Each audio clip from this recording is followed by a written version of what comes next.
మనలో చాలా మంది వారంలో ఒకసారైనా ఉపవాసం చేస్తారు, ముఖ్యంగా ఆడవాళ్ళు. అయితే ఒక రోజు తినకపోతే లేదా ఉపవాసం చేస్తే మన శరీరంలో ఏం జరుగుతుందో ఇప్పుడు చెప్తాను. మనం ఒక పూట తినకపోతే మన శరీరం సర్వైవల్ మోడ్ లోకి వెళ్తుంది. మన శరీరం ముందు రోజు నిల్వ చేసుకున్న షుగర్ ని అంటే గ్లైకోజన్ ని వాడుతుంది.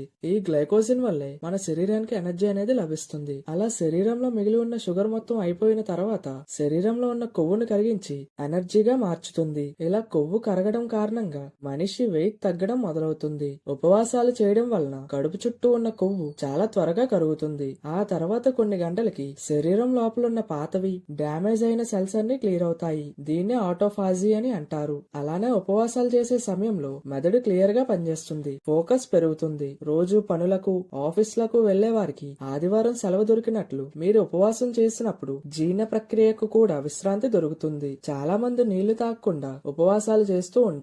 అలా చేయడం శరీరానికి అస్సలు మంచిది కాదు. కాబట్టి ఉపవాసాలు చేసేటప్పుడు ఆహారం తినకపోయినా నీళ్లు తాగడం చాలా అవసరం.